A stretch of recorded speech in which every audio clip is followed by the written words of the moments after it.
Perkenalkan, nama saya Lohani Tia dengan NIM 19131010001 dari kelas 2A Matematika. Saya akan menjelaskan mengenai integral tak tentu atau anti turunan. Pengertian integral tak tentu. Integral tak tentu disebut juga sebagai anti turunan, yang merupakan sebuah bentuk operasi pengintegralan pada suatu fungsi yang menghasilkan suatu fungsi baru. Integral tak tentu merupakan inverse atau kebalikan dari suatu turunan. Definisi. Kita menyebut f besar suatu antiturunan f kecil pada selang I. Jika dx f besar x sama dengan f kecil x pada I, yakni jika f besar aksen x sama dengan f kecil x untuk semua x dalam I. Fungsi integral tak tentu f kecil dinotasikan dengan integral f kecil x dx dan f kecil x disebut dengan integral. Bentuk umum integral tak tentu. Integral f kecil x dx sama dengan f besar x tambah c. Dalam menyelesaikan soal integral, ada beberapa teorema yang bisa digunakan. Yang pertama, teorema A, aturan pangkat. Jika R adalah sebarang bilangan rasional kecuali min 1, maka integral x pangkat R dx sama dengan x pangkat R tambah 1 per R tambah 1 tambah C. Contoh soal. Yang pertama, integral x pangkat 7 dx sama dengan x pangkat 7 plus 1 per 7 plus 1 ditambah c. Sama dengan x pangkat 8 per 8 ditambah c. Sehingga hasil dari integral x pangkat 7 dx sama dengan x pangkat 8 per 8 ditambah c. Yang kedua, integral x pangkat 3 per 2 dx sama dengan x pangkat 3 per 2 tambah 1 per 3 per 2 tambah 1 tambah c. Sama dengan x pangkat 5 per 2 per 5 per 2 ditambah c. Sama dengan 2 per 5 x pangkat 5 per 2 ditambah c. Sehingga hasil akhir dari integral x pangkat 3 per 2 dx sama dengan 2 per 5 x pangkat 5 per 2 ditambah c. Selanjutnya teorema B, yaitu integral trigonometri. Integral trigonometri adalah hasil kebalikan dari turunan trigonometri. Integral sin x dx sama dengan min cos x tambah c. Integral cos x dx sama dengan sin x plus c. Dan begitupun untuk integral trigonometri selanjutnya. Jadi, sebelum mencari integral trigonometri, maka sebaiknya kita ingat dulu turunan trigonometri. Contoh soal integral tak tentu trigonometri. Yang pertama, integral cos 3x dx. Integral dari cos yaitu sin, dan 3x-nya tetap. Kemudian 3x diturunkan dalam integral, turunannya dibagi sehingga menjadi 1/3. Sehingga hasil dari integral cos 3x dx sama dengan 1/3 sin 3x ditambah c. Kemudian untuk soal kedua, yaitu integral sin kuadrat 2x cos 2x dx. Kita misalkan yang memiliki pangkat lebih tinggi sebagai u. Di sini yang memiliki pangkat lebih tinggi yaitu sin 2x. Sehingga kita misalkan u sama dengan sin 2x. Kemudian kita turunkan sehingga mendapatkan du sama dengan 2 cos 2x dx. Agar nilai dx sesuai dengan soal yaitu cos 2x dx, maka kita operasikan sehingga menjadi du per 2 sama dengan cos 2x dx.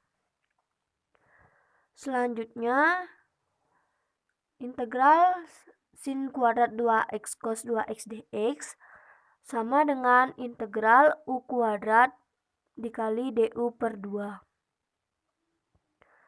Untuk per 2 kita bisa bawa ke depan sehingga mendapatkan hasil 1 per 2 integral u kuadrat du.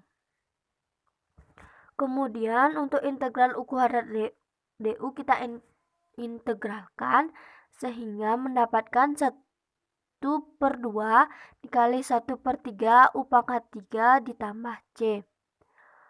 Kemudian kita operasikan sehingga mendapatkan hasil 1 per 6 u pangkat 3 ditambah c.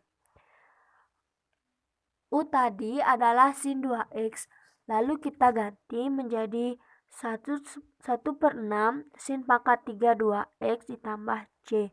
Jadi hasil dari integral sin kuadrat 2x cos 2x dx adalah 1 per 6 sin pangkat 3 2x ditambah c.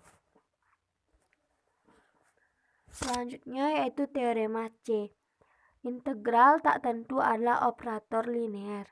Andaikan f dan g mempunyai antiturunan atau integral tak tentu, dan andaikan k suatu konstanta, maka persamaan yang pertama yaitu integral k fx dx sama dengan k dibawa ke depan k integral fx dx.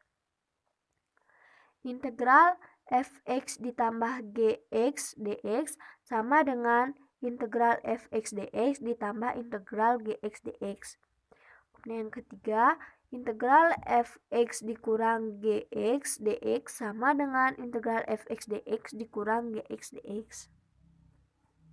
Contoh soal integral tak tentu operator linear yang pertama yaitu integral 3x kuadrat ditambah 4x dx sama dengan integral 3x kuadrat dx ditambah integral 4x dx.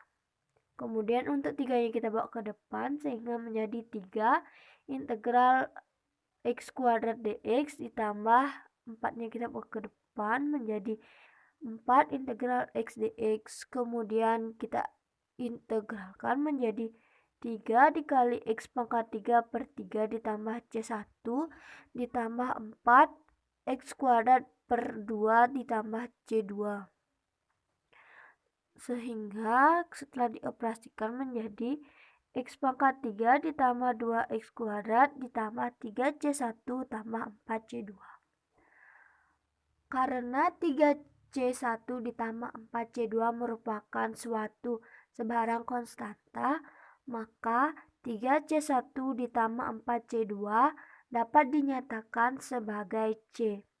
Sehingga hasil akhir dari integral 3x kuadrat ditambah 4x dx sama dengan x pangkat 3 tambah 2x kuadrat ditambah c. Kemudian untuk soal kedua, integral 1 per t kuadrat ditambah akar t dt sama dengan integral t pangkat min 2 ditambah t pangkat setengah dt. Sama dengan integral t pangkat min 2 dt ditambah integral t pangkat setengah dt. Sama dengan t pangkat min 1 per min 1 ditambah t pangkat 3 per 2 per 3 per 2 ditambah c.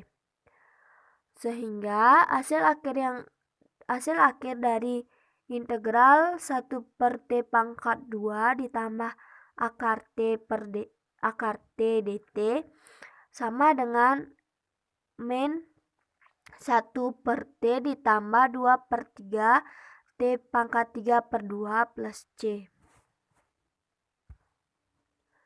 Selanjutnya teorema D, aturan pangkat yang digeneralisir.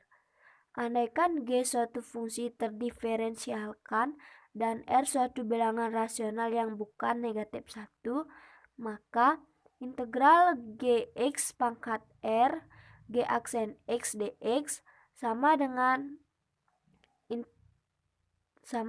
Gx pangkat R tambah 1 per R tambah 1 plus C. Contoh soal. Yang pertama, integral X pangkat 4 plus 3X pangkat 30 dikali 4X pangkat 3 tambah 3 dx. Kita andaikan Gx sama dengan X pangkat 4 ditambah 3X. Maka turunannya yaitu G aksen X sama dengan 4X pangkat 3 ditambah 3. Jadi menurut teorema D, integral X pangkat 4 tambah 3X pangkat 30 dikali 4X pangkat 3 tambah 3 dx sama dengan integral Gx pangkat 30 dikali G aksen X dx. Kemudian diintegralkan sehingga menjadi 3X pangkat 30 ditambah 1 per 30 tambah 1 plus C. Kita masukkan kembali Gx yang telah dimisalkan tadi sehingga menjadi X pangkat 4 ditambah 3X pangkat 31 per 31 tambah C. Sehingga hasil dari integral X pangkat 4 tambah 3X pangkat 30 dikali 4X pangkat 3 tambah 3 dx sama dengan X pangkat 4 ditambah 3X pangkat 31 per 31 plus C. Untuk contoh soal selanjutnya, integral X kuadrat ditambah 4 pangkat 10 X dx. Kita misalkan pangkat yang lebih tinggi sebagai U. Sehingga U adalah X kuadrat ditambah 4. Kemudian kita turunkan sehingga menjadi DU sama dengan 2X dx. Untuk menyesuaikan dengan soal yaitu X dx, maka menjadi DU per 2 sama dengan X dx. Selanjutnya, integral X kuadrat plus 4 pangkat 10 X dx sama dengan integral U pangkat 10 dikali DU per 2. Untuk DU per 2, untuk per 2-nya bisa dibawa ke depan sehingga menjadi 1 per 2 integral U pangkat 10 DU. Kemudian kita integralkan sehingga menjadi 1 per 2 dikali U pangkat 11 per 11 ditambah C. Sama dengan U pangkat 11 per 22 ditambah C. U tadi adalah X kuadrat ditambah 4. Lalu kita ganti sehingga menjadi X kuadrat ditambah 4 pangkat 11 per 22 tambah C. Sehingga hasil akhir dari integral X kuadrat plus 4 pangkat 10 X dx adalah X kuadrat tambah 4 pangkat 11 per 22 tambah C. Sekian penjelasan saya mengenai integral tak tentu atau anti turunan. Terima kasih.